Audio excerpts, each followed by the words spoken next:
Disons que ça rame un peu du côté de la Macronie, qui a tout fait pour enjamber cette élection présidentielle. Emmanuel Macron a refusé tous les débats. Il pensait que le Covid puis l'Ukraine allaient lui permettre d'être réélu.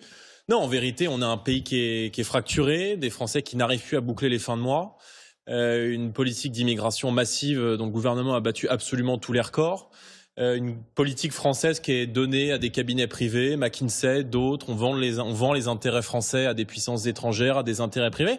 Le point d'accord que j'ai avec vous, Gabriel Attal, c'est que c'est un choix de société. C'est-à-dire que dans 15 jours, les Français vont devoir faire un choix de société.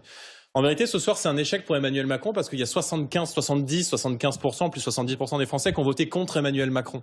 Parce qu'ils ne veulent pas de 5 années supplémentaires, parce qu'ils savent que 5 années de plus avec Emmanuel Macron, ça va être de la casse sociale avec la retraite à 65 ans.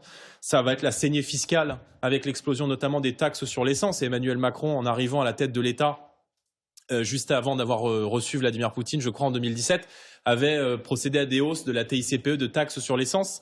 Ça va être des pensions de retraite qui ont été désindexées de l'inflation. On va continuer avec des petits niveaux de vie pour les familles françaises, pour les retraités. Et puis on va continuer avec une forme d'arrogance, de brutalité, d'autoritarisme. Et toutes les crises que vous avez évoquées, Monsieur Attal, sont des crises qu'Emmanuel Macron a lui-même suscitées. Les gilets jaunes, c'est lui.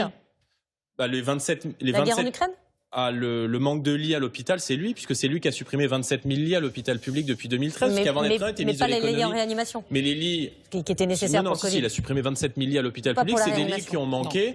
C'est aussi des lits qui ont manqué et qui ont manqué à nos soignants, qui n'avaient pas de blouse, qui n'avaient pas de masque. Donc, en vérité, est-ce qu'on continue 50 plus ? Est-ce qu'on continue de lui laisser les mains libres ou est-ce qu'on fait le choix du sursaut d'un avenir français pour le peuple français ? Gabriel Attal va vous répondre. Juste, j'en conclus sur une chose. Oui. On remerciait les électeurs et je remercie évidemment les électeurs qui se sont mobilisés pour Marine Le Pen. Mais je veux juste dire que si les Français ont fait le choix de Marine Le Pen au second tour, c'est parce qu'elle est la seule à pouvoir battre Emmanuel Macron.